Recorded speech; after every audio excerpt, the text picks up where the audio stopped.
Hi there, we're on the Fourth Line Hockey Show. I'm your host, Willy Plouffe. I'm here with my winger, Mitchell Clinton. Mitchell, how are you today, big fella? I'm good. You know what? I'm trying to think in my mind if I've actually worn a Hartford Whalers jersey yet this season. And, you know, I couldn't really come to a conclusive decision, so I just put it on. And, you know, if it's a second time, sorry, everybody. But I know I've worn this before, so. I know you sport the Moose, so I had to grab it because I was a Moose supporter also. You know what, Mitchell, we have a great show today. We have a fellow who's played in the Saskatoon Blades. He's born in 1995. We touched a little bit in one of our other shows about players going away, leaving home at that young age, playing in the Western Hockey League. We have Nick Zajac in, who played for Saskatoon Blades. That's a pretty big jump from leaving Winnipeg to going there. Absolutely. You know, talking to him before, you know, he was a kid that went to SJR, you know, so, and now that his season's done, he's back and he's like finishing up over there. So you can imagine, you know, life just kind of keeps going, and you can imagine training's going to be starting up pretty soon for him, so it'll be interesting to hear kind of what kind of season he had. Well, let's bring this young buck in and have a little chat with him. Come on in, Nicholas. Welcome to the Fourth Line Hockey Show. Good to see you. Nick, it's good having you on the show here. I see you sporting your favorite shirt. We asked you before, and you said you're a Bruins fan. Yeah, I am. I like to model my game around one of my favorite players, Brad Marchand. He's a smaller guy, so I like to sort of play like him. Awesome, Nick. Now, can you tell us a little bit? You know, I've known you for a long time, and we've seen you play hockey a long time now.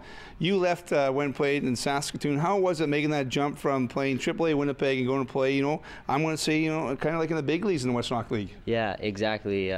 When you get out there, it's you're in a little bit of a shell shock. You get out there and you're playing with guys that are all over 6 feet and very fast players, and it's tough, but you get used to it and you get used to the style of play. Awesome. I guess talk about, you talked about the older guys that are out there, the bigger, faster, you know, it's something that you're going to want to develop into, obviously. Talk about the older guys that maybe helped you out along the way, especially with that adjustment, because a lot of the guys playing for Saskatoon or any of the WHL teams are playing away from home, so maybe, you know, those older guys have been through it. Did you find that you got some help from the older guys? Yeah, exactly. Your team's helping you out. They're really good mentors, and anything you go through the year, and they help you out in every aspect of the game, definitely. I know, Nick, you played a little bit now with the World Under-17s and the Team Canada out this way, West and that. So you've had a pretty fun run so far, and it keeps getting better, eh? Yeah. The jump keeps happening. The speed keeps increasing, and that's all you hope for playing hockey is just to keep advancing through the levels until you can get to where you want to be. And Willie talked about you know, being in the big leagues of the Western Hockey League. We talked a little bit off camera about how the Memorial Cup is coming to Saskatoon, where you're currently playing right now. You know, thoughts about the excitement going into that? Obviously, you know, with the Western Hockey League trades happen, all that kind of stuff. Let's put all that aside. Let's say hypothetically none of that happens. Talk about what the excitement in Saskatoon is going to be like, especially around your team getting to host an event like that. Oh, it's going to be absolutely insane. The city is just put on such a phenomenal atmosphere for the Memorial Cup coming, and hopefully they sell a lot more tickets, and we get a big crowd next year, because it'll be an interesting year, that's for sure. Now, Nick, for some of the people out there and some of the young bucks that watch this show and look up to guys like you and to all kinds of different players, what can you give some advice for a young guy who, you know, say he's 13, 14, 15, their draft year's coming up a little bit and they need to get prepared, and like, what do you have some, you know, dedication and some routine maybe that you can give some advice to some of the kids? Well, definitely just follow your dream and just work hard to get where you want to be, because hard work can pretty much get you where you want to be. Exactly. Well, I've seen Nick play you for a while, and this kid's got some dedication and hard work. He's I've had him out a couple of times at curfew where I had him knock on that hotel door and make sure he's back, but he works pretty hard. Hey, you know, those are the easy ones to coach, the ones that are in before curfew, especially at that age. I know I wasn't probably one of the easiest ones to keep track of. I'm curious, you know, we talk about all the kids that we've had on the show that you've coached before, so and I ask them all the same questions, so I'll pass it on. What's Willie like as a coach?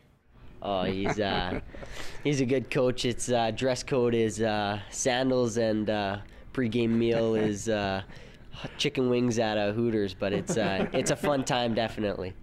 You know, also we want to talk a little bit about, Nick, with the guys working on that. What's a little bit about off-ice training this summer coming up for you? What do you have in plan to make yourself a better player this year? Well, I'm heading over to the MTS Iceplex there, and I'm going to be working out five times a week and on ice 3 times a week, and hopefully that'll be enough to push me for next year, as it being my draft year. Right. Now that's dedication, 5 days a week, and a lot of players are doing that, and it's good to have a young buck talking about that, because you need to work out there. You need, if you want to follow your dreams, like Nicky says, you got to follow your dream and put some work in. For sure, and I mean, let's be honest. At that age, I think back to when I was 15. A lot of the things that were going on then, people they want to go out, they want to hang out and do different things, especially shortly after school or anything like that. But I mean, if you got to train, if this is what you really want to do with your life, it's one of those things that it just becomes a part of your schedule, almost like school is. You got school till, let's say, 3:30. Working out till 5:30. I could start kind of putting things after that. It's the kids that do that, like the Zajacs of the world, that you're going to see that end up getting to the WHL at 15, and they're the ones that they play in front of the big crowds. That, I mean, if you're a 7-year-old minor hockey player, that's all you want.